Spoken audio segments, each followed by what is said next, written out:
Nkutidde.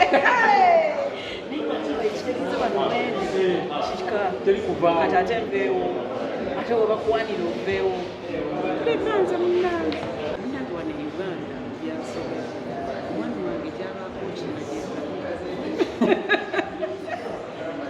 nze nga number one fan kubanga akati naawagira nteeri nga takoki n'erinnya lyange walitegedde weekend Sophie Rice. Declan Sophie Rice. Totekako Declan. Sophie Rice. Sophie Rice. Till further notice. Wansumulula n'omukwano gwe nali kwese n'ogukwekula nalinga nasima omutima n'ondagalavu n'enkuwa nange ekisumuluzo kikuume tomala kacacamya buli muwala kyanoonya omusajja mukwatange kyebbeeyi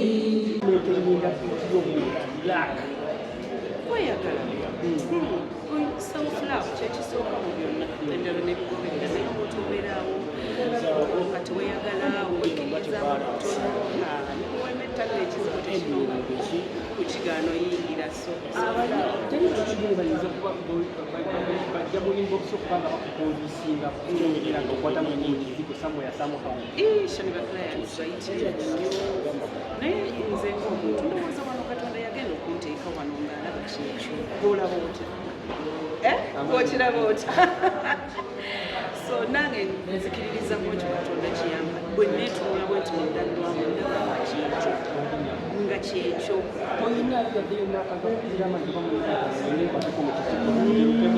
tewali ate kakati nze kenyini bwe neetunulira mudabiramu ndaba nga kyekyokiriya ate n'omukwano najja n'agamba takola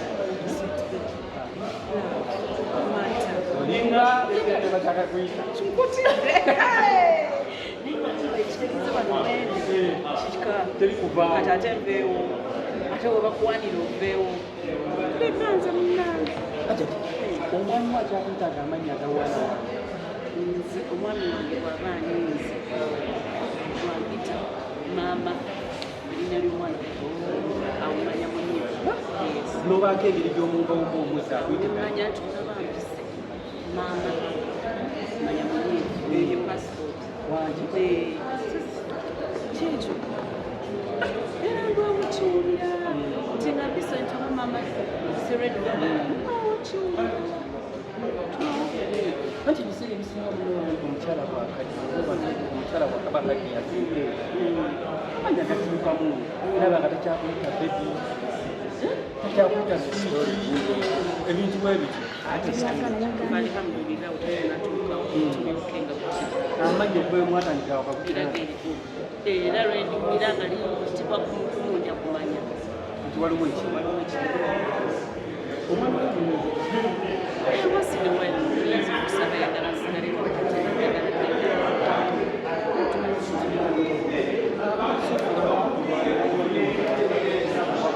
wabayo nowanika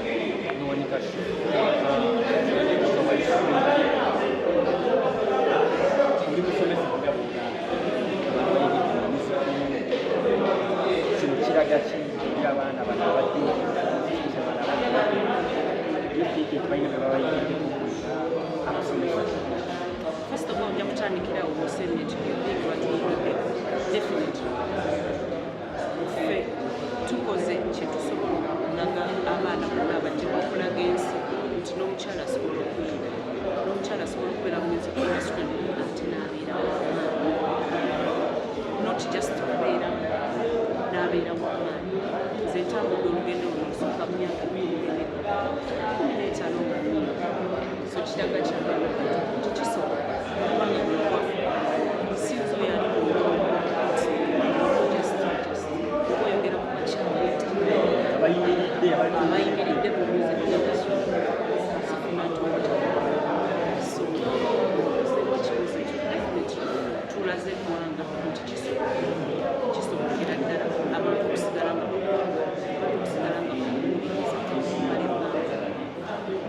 basinziira ku kikyo kiyobawa bwebisookera kitegeera stay tuuse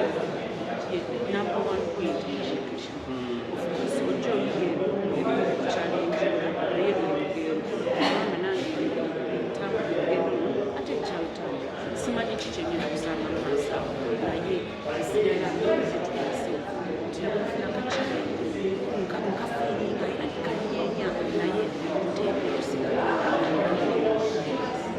yabo tukimiranga sawa omukyala ebiseera ebisinga okukola nga talina luyimba lutambula awo ebiseera ebisinga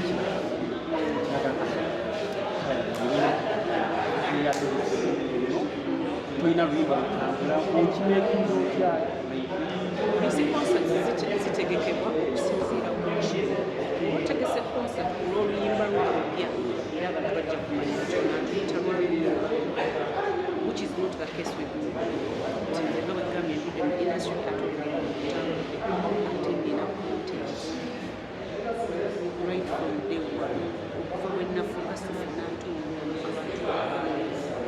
content mulina mwaka bwetandika ogamba nti bikoyo nyinza nokayimba nogamba naako kaali kako so content mulina naye concert kikuddamu zitegekebwa okusinziira ku bategese ekigendererwa nze ngezaako okukiriza abantu lugendo lwange lwentambudde nabo naye singa nabadde njagala nti kalukola olw'ebyuma ya era kyenandikoze nti banayimujje maybe we launch this soon nemba wamukozi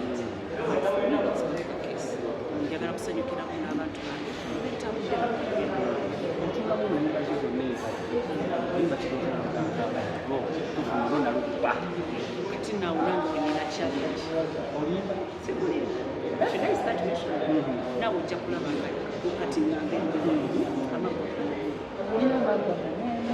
once first go omutima ekisaawe binyuma kati nkugambe wadyola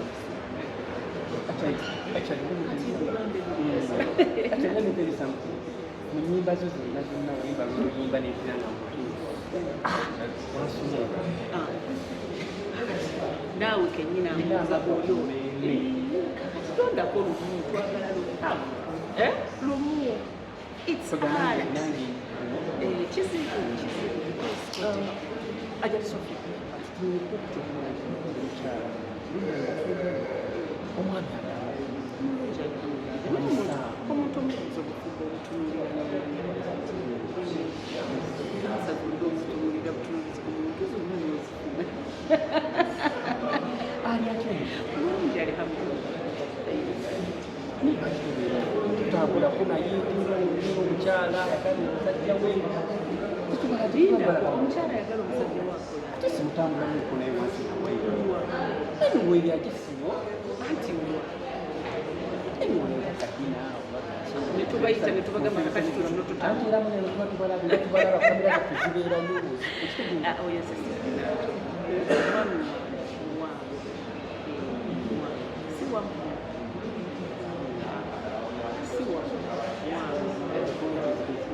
tekinetagisa kuteekayo ekifaananyi kibanange leero bwetulaba bannange nange kajanja kakisusa it's okay bwe mba bwe mwagala naye nze yofunamu wandibuuziza watayibu music in any form, either kuimba oba kuwuliriza. That's why Nandi music as a hobby. The second hobby that I have is playing with my mind. It's a hobby. It's a hobby. Kati kumanyi hobby oyinza okugamba nti oyo hobby naye tubeera naye. Tumanyi yakikali your hobby, it's your mind. You are holding second hobby. Tulina tiimu gyewagira nina tiimu gyempagira naye tubeera kumupiira tuba tuli kumupiira wana Uganda munange wana Uganda byansobola omwami wange gyabaako kinagenda nze nga number one fan kubanga akati nawagira nteeri nga takokinge so ako nekaleka bwekyo eri okutufumako mugenda kucelebrate okumala omwezi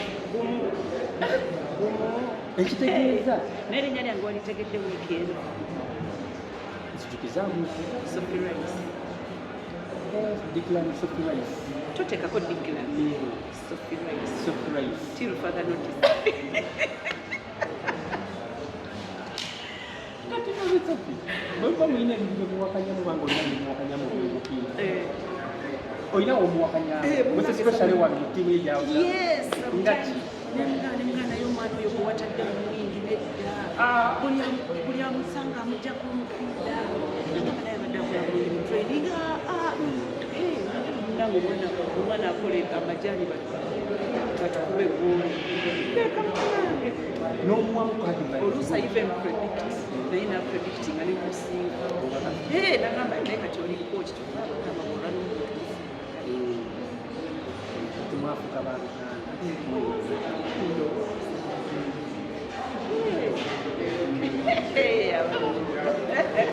Omupiira gwawano okutegera bulungi bino gwebongere bulungi nnyo gwawano ogugoberera kwa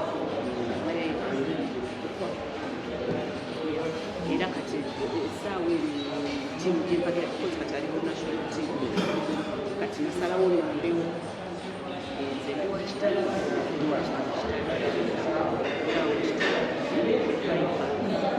ate ayiwa national team kati tiimu zonna abaziwagira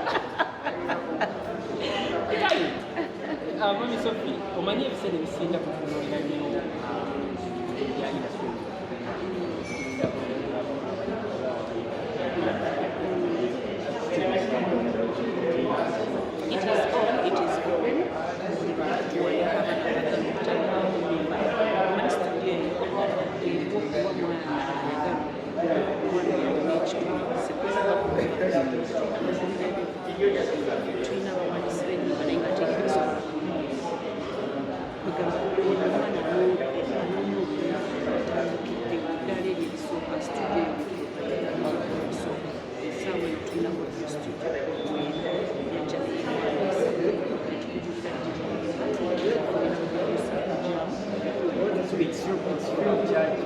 free of charge.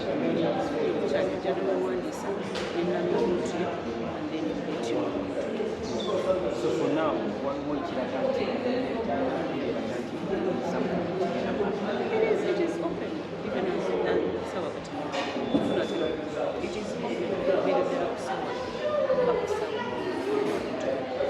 Okay. Oyo Ajat Sophie Nando.